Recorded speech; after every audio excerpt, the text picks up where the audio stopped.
look at what Cato did. He took his life rather than work with Caesar. And Cato would say that you're sort of contributing more to the human spirit by doing that. So I think it's something people need to be aware of, kind of the temptations of justifying things as if they would be for the public good, but really you're working for a tyrant. Is that where you want to be in life? Welcome to Stoic Conversations. In this podcast, Michael Tremblay and I discuss the theory and practice of Stoicism.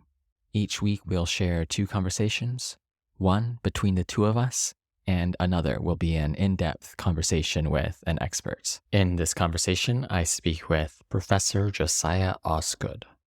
He is a professor of classics and the author of Uncommon Wrath, a book on the rivalry between Caesar and Cato the Younger. So this is an episode for all of you who love Roman history, especially the history of the late Republic. We talk about the Stoic role model, Cato, his rival, Julius Caesar, how Cato exemplified his Stoicism in his actions, and various political questions about the Roman Republic. The Roman Republic is a useful era to think about because it has these epic stories, epic characters on one hand, and also these recurring questions of ethics. And since it's one we are separated from, our judgments may not be as clouded by the political or ethical allegiances of the day. So with those thoughts, I hope you find this conversation useful, enjoyable, and if you want to learn more about Cato, do check out the book. Here is our conversation.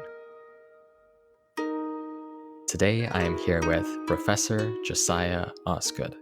Josiah is the chair and professor of classics at Georgetown University, and he is the author of Uncommon Wrath, How Caesar and Cato's Deadly Rivalry Destroyed the Roman Republic, which is what we'll be talking about today. Thanks for joining. Thanks so much, Caleb, for having me. It's a pleasure to be here with you. So let's set the stage. Just what does Rome look like when Cato and Caesar are entering the world? What's the Rome they grew up in? Yeah, so the Roman Republic had been around for hundreds of years. It is really still the longest living republic in history. The US may catch up, we'll see. But so they both were born in the city of Rome itself in Italy, which is kind of where it all started. And by this point, Rome was a vast place, the city of Rome, sort of teeming metropolis. And you had these sort of old noble families who were very powerful. They lived in mansions in Rome. And then, of course, you had the ordinary people living in very crowded tenement apartments. So we have the city of Rome as media, obviously. So it's in the Forum, the sort of big square in the heart of Rome where everything will be thrashed out. But then at the same time, it's an empire. And this is really one of the key issues that the Romans were dealing with. They had these traditions that went back to the small city-state like Athens or Sparta in Greece. But then in the century or so preceding the birth of these two Romans I write about, they'd acquired a vast overseas empire, which brought wealth, but also brought controversies. So where does the rivalry between Cato and Caesar begin? Yes, so they're both born into these political families, and it was about 5 years younger, but they're roughly coevals. And what happened was they both grew up during a very turbulent time. There was a civil war. They were teenagers during it, basically. And I think this affected both of them profoundly. You know, it was a terrible time in Rome, right? Heads of prominent Roman politicians were being lopped off and displayed in the public square of Rome. So really kind of unimaginable violence almost. And I think they responded to it a little bit differently. Caesar was sort of, his family was one of those targeted during the violence. And he sort of left the episode feeling a little bit scared and nervous. And and sort of eager to help the underdogs in society as a result of his own near victimization. Whereas Cato really left it sort of more with a fear of tyrants. And so I think they have this kind of big divide in the way they see the world. And that's sort of, we can talk more about it, but that I think is philosophically kind of or fundamentally where the rivalry came from. Right. Yeah, that's really interesting. I suppose you have this figure, Sulla, who's one of the characters responsible for much of the violence of the Civil War, of course. And he is both Caesar and Cato's enemy, right? Caesar narrowly misses being killed by Sulla. There's this famous story about Cato where Cato's like, why are all these people putting up with Sulla, this tyrant? Just give me a sword and, I'll end it. And and Cato was 13 at the time, right? So some people say this is ridiculous. This is just, imagined later in life. But of course, and there's something to be said for that. But at the same time, of course, a 13-year-old boy, that is just kind of the thing a 13-year-old boy might say. Yeah, it is the sort of thing one might say, especially if you imagine someone like Cato, I suppose, as a 13-year-old boy. It wouldn't be that surprising if he in fact said something like that. Certainly. One question I have, do you think Cato was a better quaestor than Caesar? Yeah. So just to finish up on Sulla, and this is part of what makes the late Republic such a fascinating period, is that last generation, right? I mean, they really were scarred by the Civil War and sort of very fearful about ever having civil war again. And yet that's precisely what the politicians ended up doing. So I think the fear of it sometimes led to sort of extreme actions, right, undertaken for the salvation of the Republic, as they would say, and yet the clash ended up becoming so fierce that it only could be settled by arms.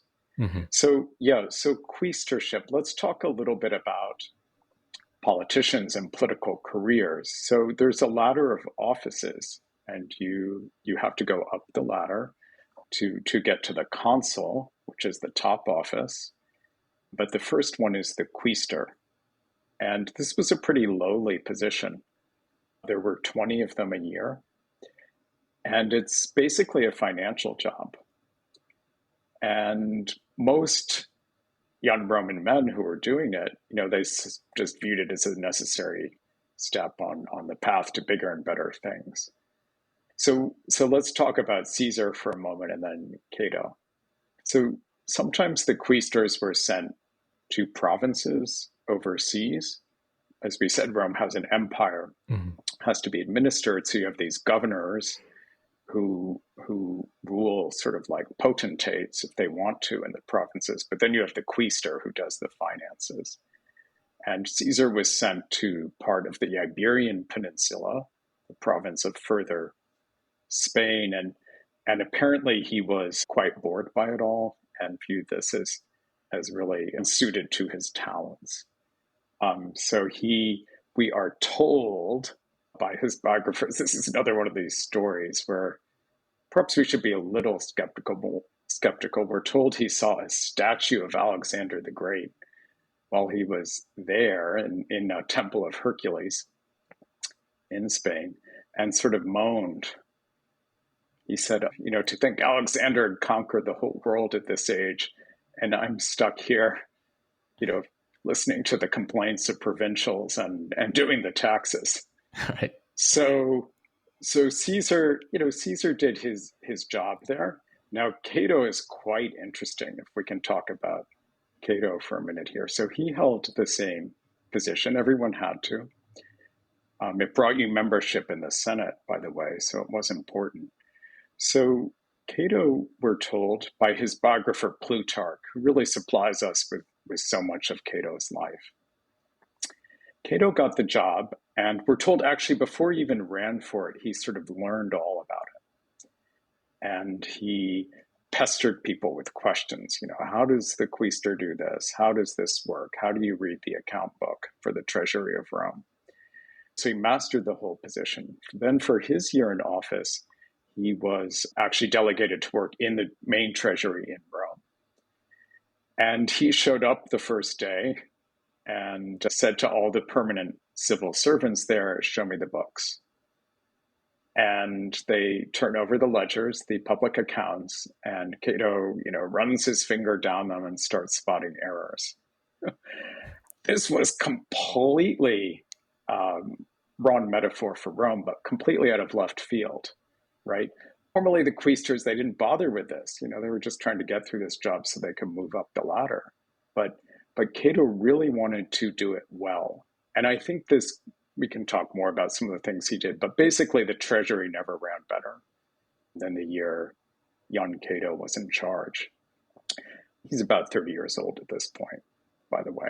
So I think this shows us actually two big things about Cato. Of course. One, and it's sort of the interesting thing about Cato's life, right? One is that he really was a good politician. And this was a very interesting way for him to take this relatively unimportant office and sort of achieve a public profile, right? Because no quaestor normally was this thorough. And he could sort of go to the citizens of Rome and say, look at all the money I found for you, right? We had these corrupt officials or lazy officials, or both, right? They weren't handling the treasury well. With all this money, we can do more things for you guys, right? So that's kind of Cato the politician, right? And he takes on this unique profile. He develops this unique profile as sort of the guardian of the public's money, sort of like maybe some kind of a budget hawk, we might say nowadays, mm-hmm. right? Somebody who's really going to know where every penny is going in the public accounts. But then the other thing is, I think it does tie into his Stoicism, right? I mean, and sort of his philosophical values more generally, right? The Stoic idea is that we live for each other, right? And not just for ourselves alone. And the self-serving politician will just do the bare minimum, right? But Cato, though he's building his own profile, he also was really trying to take the effort, take the time to actually help his fellow citizens. So I think it's an embodiment of his sort of Stoic desire for a leader to be serving the public good, and a leader requiring himself to sort of master all the details. That's part. Yeah, I think that's right. I think that's very well put. I think this aspect of Cato's life shown here, shown in later episodes, is one of the best expressions of his Stoic philosophy. This focus on ordinary values like fairness, taking a stand against corruption, but doing so in a way that was personally demanding, not just in the sense of making many enemies, but also taking the time to master relatively boring logistical details. And of course, for listeners of the podcast, many of whom I'm sure read Marcus Aurelius, it is kind of the same impulse we see with Marcus Aurelius, right? Who, will spend 10 days on a trial if he thinks that's how long it will take to achieve justice, right? And sort of has to remind himself and urge himself on to attend to all the little parts of the job, the tedious parts of being Roman emperor.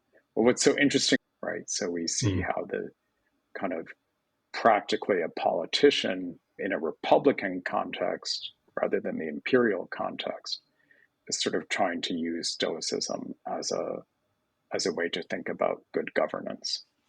Mm-hmm. Yeah, it's also interesting because sometimes you get the contrast between Cato and Caesar, as Cato's the, effectively the aristocrat and Caesar's the populist, and Cato's out of touch, is ignoring the populace while pursuing these lofty aristocratic ideals, what have you. And there's certainly something to that cut, but I think it's a little bit too broad, I would say, as this sort of story illustrates. Yeah, I think that's absolutely right. That, And this goes back really to, the fact that we are in a republic. And, every politician, at least in the Roman Republic, sort of has to pay lip service to the idea that everything should be done for the benefit of the people. But Cato certainly really did try to live up to that ideal. And so to say that, he scorns the people is completely wrong. Now, that being said, I think he's a bit more keen on sort of having kind of the Senate and experienced members of the Senate who do tend to come from the same families generation after generation. He is keen to see them running things.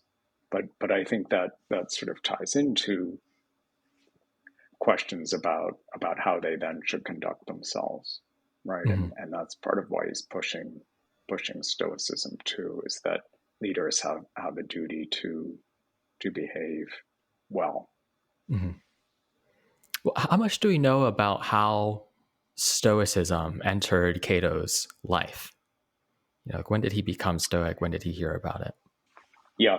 So I want to mention one book here, not my own book, but a book by a colleague of mine. Her name is Kit Morrell. She teaches at the University of Queensland in Australia. And she wrote a book a few years ago about Pompey, Cato, and the governance of the Roman Empire, especially the provinces. And she really makes a powerful case for Cato as a Stoic. And a lot of earlier scholarship sort of wrote this off and sort of thought, well, these later Stoics in the Roman Empire, they kind of looked back to Cato and turned him into a sort of martyr for their cause, right? Mm-hmm. And played up his Stoicism. But I think Kit Morrell has really made a good case that the evidence is pretty strong. So I'll give you one or two indications of it, right? This may be known to some of your listeners, right? Cicero, late in life, when he was writing philosophical dialogues, he assigned the Stoic part to. So that's one indication. But if you read Plutarch says it too, right? That Cato, right, very early on in life got interested in Stoic philosophy. He went to the East on military service as a young man, and he sort of got a vacation leave of absence, and he went to Pergamum, the great city in Asia Minor in modern Turkey, and he befriended there a Stoic philosopher, a guy named Athenodorus, and then invited him back to Rome, sort of charmed him into coming back to Rome and becoming his mentor. Other Romans did this sort of thing. Cicero lived with a Stoic as well. So it was definitely in the air. I think scholars are increasingly realizing that these Roman were looking to philosophy and often to Stoicism in particular as a way of thinking about sort of the problems they were living through and the problems of empire, which is really what Kit Morrell's book is about. Yeah, very good. Yeah, that's very interesting. So how did Cato and Caesar's rivalry then progress? Where did it come to a head? So it sort of started with these differences in sort of Cato seeing that the Senate should be more in charge of sort of guiding the Republic, and Caesar really looking to the people, the Roman people in their assemblies, right?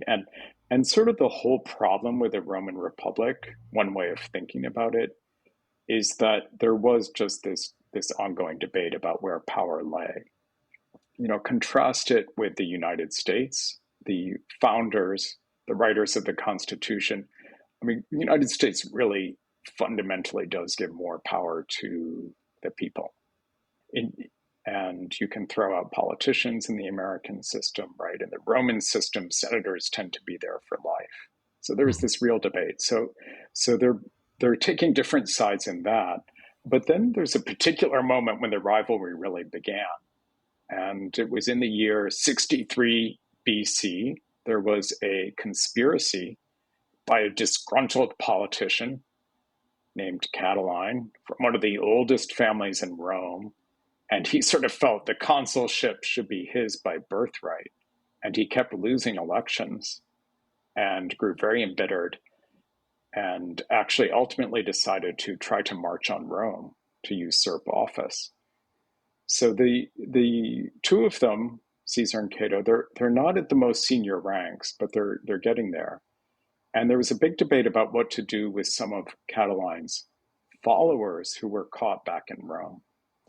The question was, they were conspiring against the Republic. So the sort of normal criminal procedures maybe didn't work here, right? Because the threat was so imminent. So basically, some people want these guys treated like traitors, enemies of the state. And in the Roman system, that could mean, probably did mean, execution. Sounds very, very harsh, but there was a Roman tradition for that. So Caesar gets up in the Senate and gives this very interesting speech after everyone's been saying, execute them. And he says, hold on, this is going to harm the Senate's reputation. Let's create a new penalty of life imprisonment. And people started to go for that. And then Cato, who's really just entered the Senate, still up and coming, he gets up and gives what apparently was the speech of his life. And he said, our ancestors would be disgusted. These people are enemies. They need to be treated like that. If we don't take serious action now, we're endangering the Republic. And Cato's view prevailed. The 5 men who have been caught were executed. And this was sort of a great triumph, at least in the moment, for Cato, and Caesar was sort of left for the moment looking a little bit humiliated. Now, during the debate, Cato also kind of hinted that Caesar himself might have sympathized with the conspiracy. So from this point on, they were enemies. And one thing to know about Roman politics, I argue that their rivalry was epic. And, it actually became the stuff of epic poetry later. So literally it was epic. But the thing to know is these rivalries weren't unheard of in Roman politics, right? Because there weren't well-organized political parties. You often would sort of surround one champion or another. So from this point on, they both kind of accumulated more and more followers and became the standard bearer of one view or another. Yeah, that's right. I suppose another thought on these rivalries is that because of Roman culture, there are these ideas of honor, of course, that can, I'm not sure if we want to say, at least it seems very plausible to me that people would take slights much more seriously than the typical American would today. And of course, you have the kind of personal animosity that can brew over years. You also get the animosity between Clodius and Cicero, I think, from that, this sort of thing that will just span over for years. I'm not sure if you agree with that assessment, but I think that is another relevant thing to keep in mind. Oh, yeah, I completely agree with it. This is an honor culture. And reputation is another word to throw into the mix here, right? Which, goes back to Homer, right? Because you're not going to have any kind of great afterlife unless you live on in memory and you're, sort of have the glory of that. So reputation matters hugely and honor. And then it ties into the way politics is conducted. You can't fall back on your party, right? Because there aren't really parties. So, each man, it's all men in politics, is sort of constantly, and everyone is constantly calibrating how much power each person has, right? How big is your crowd today? How many people are cheering for you? Do lots of people sit by you in the Senate? That must mean you have lots of friends and power. And ooh, nobody is sitting by you today. Your stock is plummeting, right? So yeah, this very much is the way Roman politics works. And of course, it's true to some degree now. It's very true in the first years of the United States Republic in the 1790s, right? Before you get well-organized political parties and anyone who's seen the musical Hamilton, right? I mean, think about how honor looms so large in the life of Alexander Hamilton and Jefferson, right? So that's another period I think Americans can kind of think about, that that's sort of where you see that honor dynamic generating these rivalries in politics that are both personal, but also, as the politicians claim anyway, about what's good for the people, what's good for the republic. Right. What would you say is Caesar's life philosophy if he had one? So I think if you look at Cato, his life philosophy was influenced by Stoicism. He has also some of these ideas that many Romans would have at the time about what it is to be a good politician, a good member of his family, a good man, and so on. But what would you say about Caesar for that question? Yeah. So Caesar is sometimes thought to be Epicurean in sympathies, right? We don't have the same evidence there that we do for Cato and his Stoicism, right? But they're certainly in public, and this may tie in a little bit with his skill at crafting a persona, but Caesar could be sort of almost serene in some ways in public, which I know sounds like an odd thing to say about somebody who's, the conqueror of Gaul and has thousands of deaths at his hands, right? But he often would sort of laugh things off, I think, or at least make the pose of doing that. So he would smile. We're told he's charming, very different from Cato, who, apparently went around frowning all the time, although Cato could laugh occasionally, fortunately. But so in terms of his politics, right, Caesar cared about two things, right? He cared about his own reputation, his own honor, as others did. But he did also, I think we have to say, care about the honor of the Roman people. He just thought that should be pursued in a different way. So one, thing Caesar became very interested in was war. Now, of course, this was traditional in Rome, right? Go fight wars. But the wars of the late Republic, there were these sort of great wars of conquest that were on a scale in some ways unprecedented. Pompey did this a little bit, Caesar's friend and then enemy Pompey. And then Caesar did it in Gaul and what is modern France, right? He went there and sort of conquered this vast territory. Now, by modern 21st century standards, this looks like the most naked imperialism possible, and it was, of course, but it did mean benefits for the Roman people, wealth and land that Caesar would give his soldiers who fought with him. So I think he sort of has a vision of Rome's future that is kind of tied into empowering the Roman people more and sharing the good life with them. A phrase I use in the book is kind of lavishness. Caesar has this sort of idea of lavishness. He likes to live lavishly himself and thinks that those who follow him can enjoy that kind of a life too. So maybe that goes back to the point about Epicureanism a little bit, right? Yeah, that's right. I guess one of the famous Epicurean lines is that you stay in the garden and you try to keep your hands clean of politics. But I think it was Machiavelli who has this idea that modernity is Epicurean, but it's a pursuit of pleasure for glory, and perhaps there's some of that in Caesar. So there is a specific kind of good that one might be after. You have these ideas, of course, of honor, but also pleasure and high fashion. Lavishness is an excellent word for this too.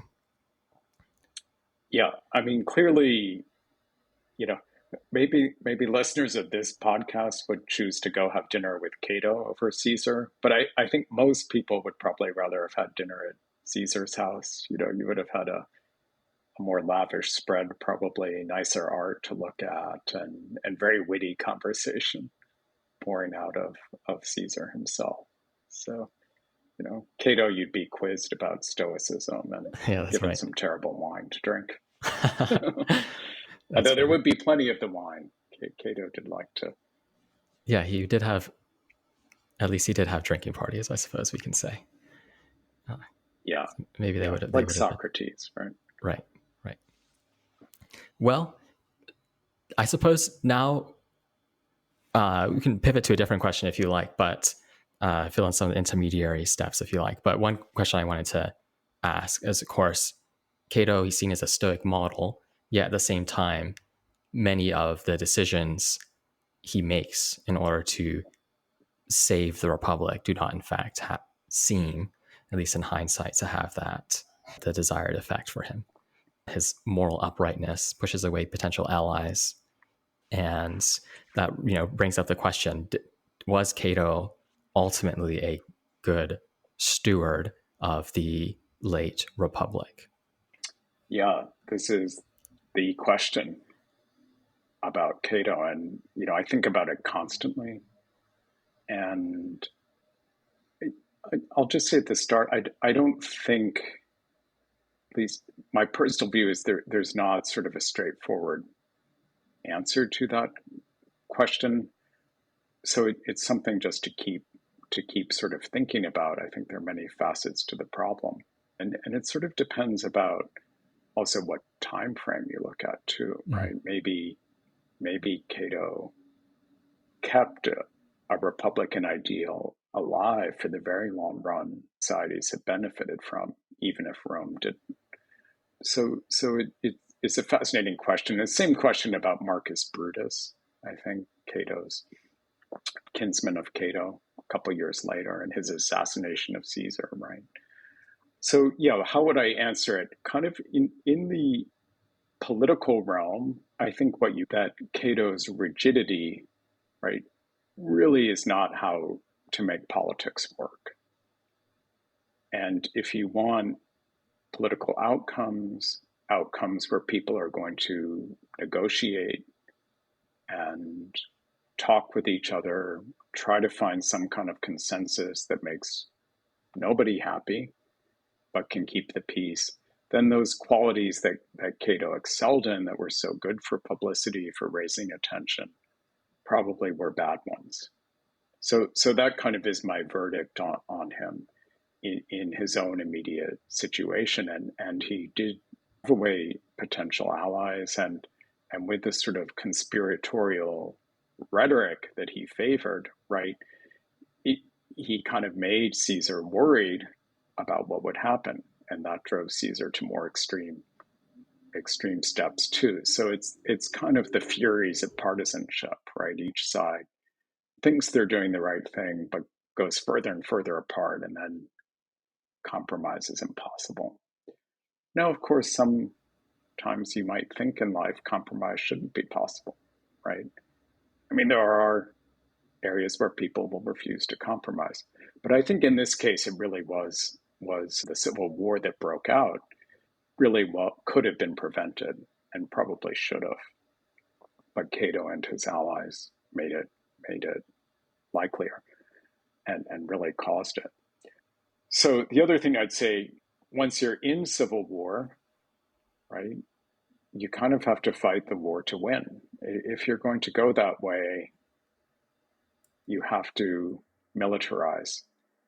And I think there Cato had a problem too, right? Because he was so ethically committed, right? He didn't want to treat allies badly or harshly during the Civil War. And that's very, the greatest general of the day, one of the greatest in all of Roman history. You've got to be ready to fight if you're going to go down that path. And during the Civil War, we're told, right, Cato kind of skulked around. He grew a beard in mourning for his country, right? And we can respect that gesture, but, it's not exactly the thing among the troops necessarily. So I think actions are definitely open to question. Yeah. The point about a timeline is always an interesting one, because you could have the following view that, look, Cato, he plausibly sped up the fall of the late Republic, made it more likely that Rome would face yet another civil war, but despite that, provided a model that was inspirational to people who lived hundreds of years after him. And it does sort of bring out that question, given that political actions are so difficult to predict to begin with, why not take the Cato-like strategy of thinking about, what's the best principles I should uphold and let the second order, third order effects be damned. Those are just going to be a wash in the great scheme of history. Yeah, I'm sympathetic to that. I think ideally you can sort of have both character and strategy and good leadership, but it's easy for the scholar to sit in the study and say that, looking back on the record hundreds of years later, and think of Abraham Lincoln. I mean, he won the Civil War, and he abolished slavery, but he had no idea that it would take hundreds of thousands of young American men killed to achieve that, right? And that was a burden that weighed on his mind, and was hard for him to live with. Or on a more positive note, let's go back to the 1790s again for a moment. Cato's inspiration living on.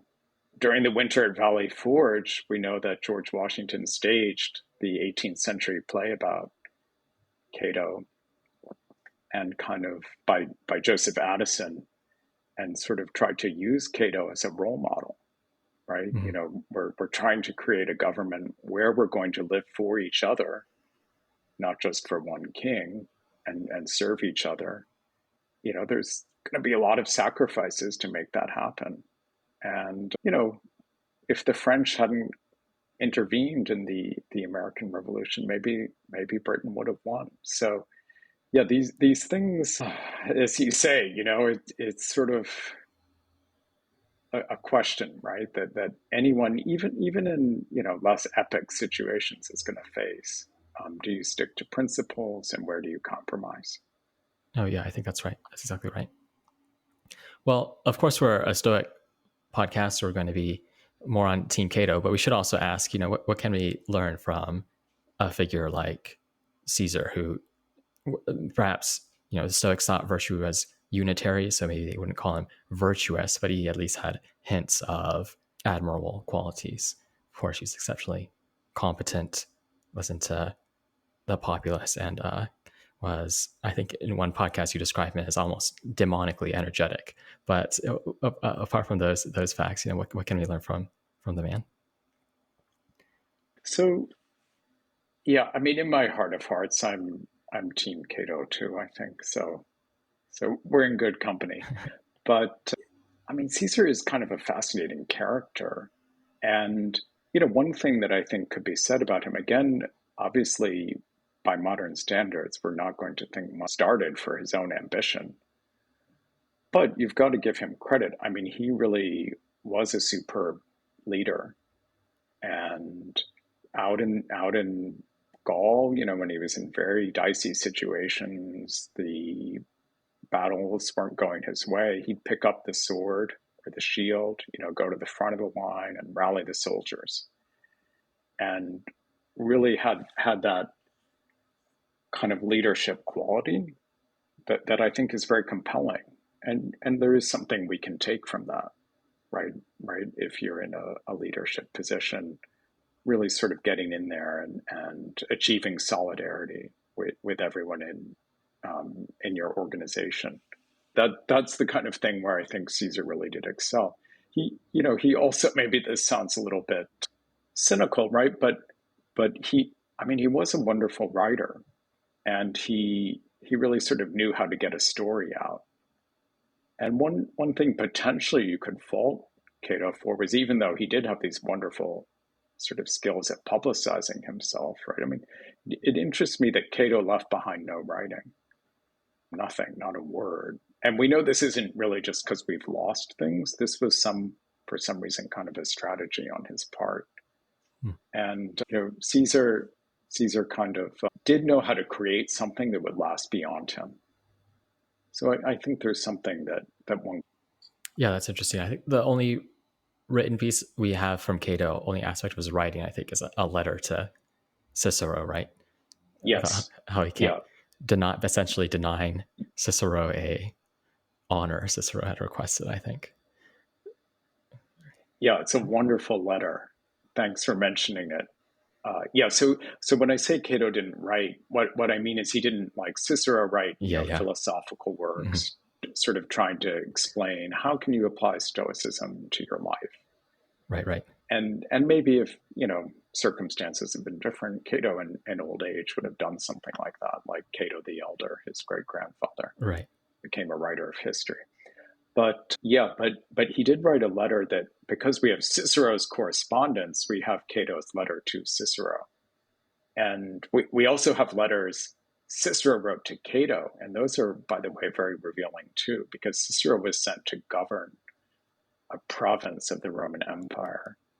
And he writes all these letters to Cato defending his record, saying, I've treated the allies, these are basically the subjects of the Roman Empire, but they call them the allies. I've treated the allies leniently, with justice. So it reveals a lot about Cato's values. Hmm. But then Cicero, this is a comic moment, Cicero eked out a victory over some peoples living in the mountains between Asia Minor and Syria. And he wanted a triumph, a big military parade. So he writes Cato begging for help.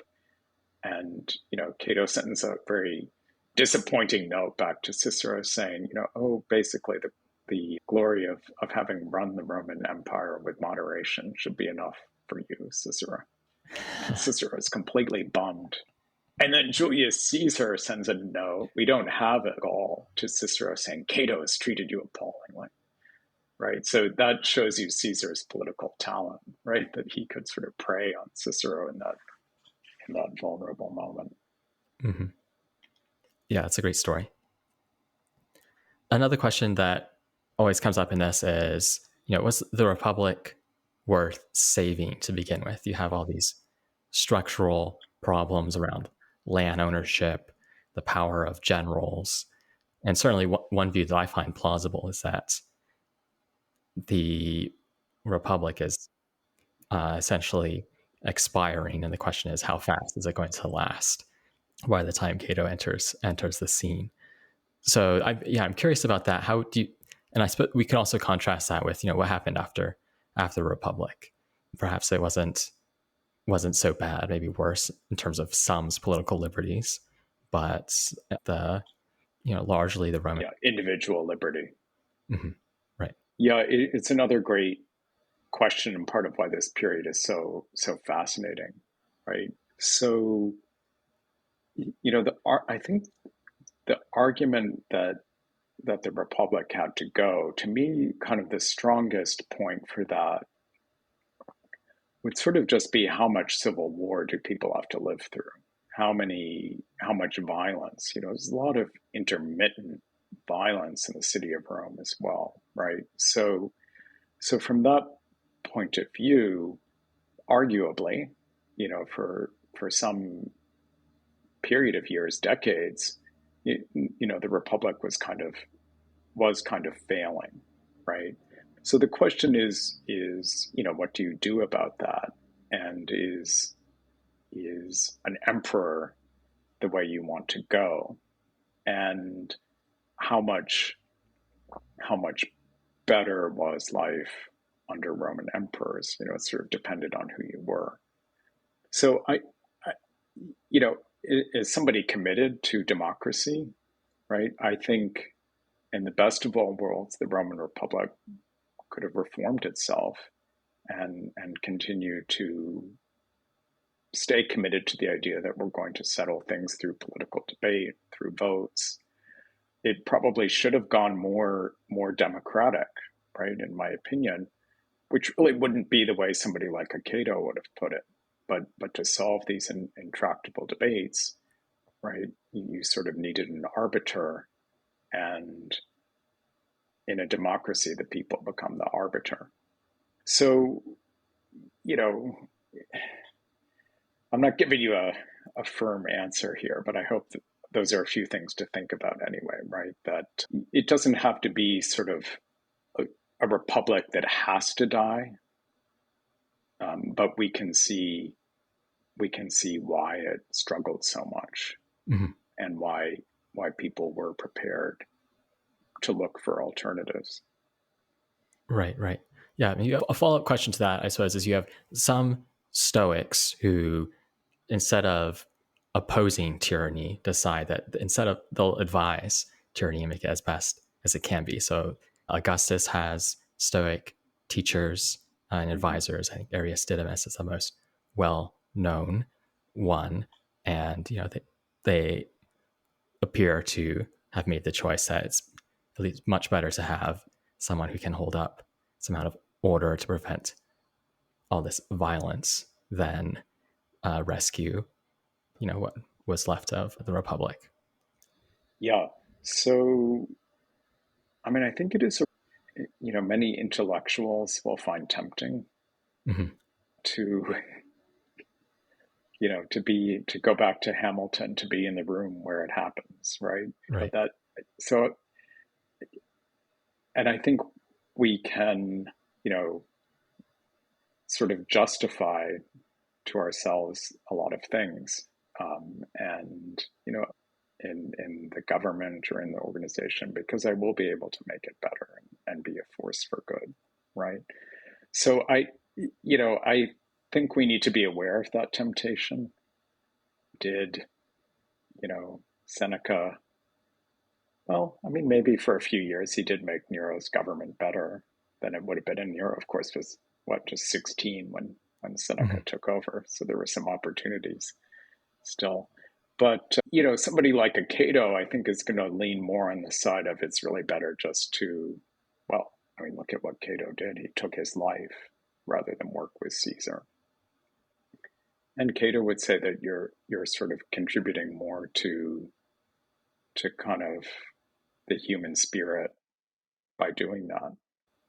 So I think it's something people need to be aware of, kind of the temptations of justifying things as if they would be for the public good, but really you're working for a tyrant. Is that where you want to be in life? No, yeah, that's right. That's certainly right. And it could it's likely the case that some people have made that choice wisely and well, but I would expect the majority, whether or not they make the decision well, later are faced with pressures that reveal that perhaps they made a mistake. Yeah. I Seneca, of mean, course, what do being a you classic think? example. Does the true Stoic go to work for a tyrant? I think that, that's a great question. So it's interesting. I think that Cato advises his son, I believe, not to take the same path as he does. And I think what that reveals is the Stoic has some amount of flexibility in choosing what they think the best social role will be in whatever situation they find themselves in, and then maybe once they've chosen that role, that's where you stick to it, and you've made a decision. Like Cato, ideally you would be principled. I think that's where I lean at the moment, is that you have some amount of flexibility, different circumstances people will find themselves in, which means that people like Aristodemus could have wisely chosen to advise Augustus. But it also means that perhaps the best choice for people like Thyrsea, the Stoic opposition, was to oppose Nero and but play that role in that at that time. So I suppose the short answer is sometimes one can be in a position where the best thing to do is advise a tyrant. Of course, there's some questions around the definition of tyrant, but at least in the case of Augustus, it seems justified to me. But there is this, as you say, this large force that should make one suspicious of making that decision. And often, many Stoic models, of course, Cato, the Stoic opposition later, are going to be people who do the exact opposite.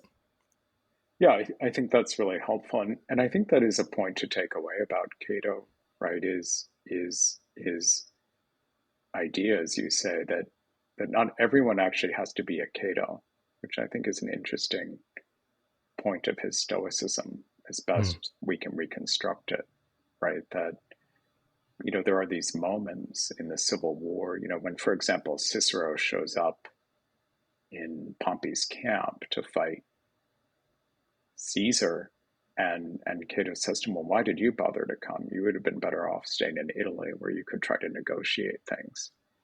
And, at first, you first read that passage, it's in Plutarch, and it's just like, whoa, Cato, that seems very squishy, very uncompromising, right? But that actually was more suited towards Cicero's nature and his skills. He was a compromiser and interested in compromises politically. That was how he operated. So you see that in Cato, and I think that.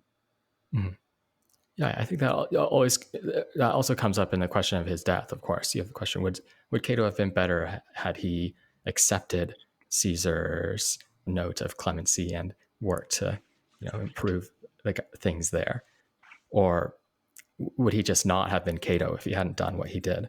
I think the latter option is more plausible to me. Yeah. Can you imagine Cato going into the Senate, with Caesar sitting there on his golden chair? I mean, it's just wearing his purple robe and his laurel crown. It's just, you can't conceive it. At least I can't. No. Yeah. So yeah, I think he had to go. Well, one last question. Are there any figures that people interested in Cato, Caesar, Stoics generally should look at more? Any maybe sort of unknown figures we haven't mentioned, or people who are talked less about in Roman history for this period? Yeah, so I do have one answer. It's kind of a stretch, but I'll just put it out there. I actually think a very interesting Roman, if we go back much earlier in Roman history, is Fabius Maximus. He was a Roman politician during the Second Punic War, the fight against Hannibal. And he was sort of a senior politician at the time, and he famously advocated the Fabian strategy, named after him, of course, right? That we'll have to wear Hannibal down because we can't take him on in battle, we'll lose. And he got a lot of criticism for this, right? Because Romans like to fight battles, and how can we just sit here and let Hannibal lurk in Italy? And he stuck to that view because he thought it was what was best for the Republic, for the common good. So he's not a Stoic, right? At least I don't think so. I mean, it seems unlikely to me. But he becomes a kind of embodiment of civic virtue, sort of looked back to that generation of Romans too, and especially somebody like Fabius Maximus, sort of for inspiration, right? And sort of philosophical values in general. In public life, it's hard. People are going to criticize you. You're going to take a lot of heat. And that kind of steadfastness of Fabius, right? I think Cato did sort of model himself on that. So there's the wonderful Plutarch Life of Fabius Maximus. That's a good read on Fabius. And of course, Fabius later was somebody people compared George Washington to for the strategic ability and also the ability not to let criticism sort of stick to him.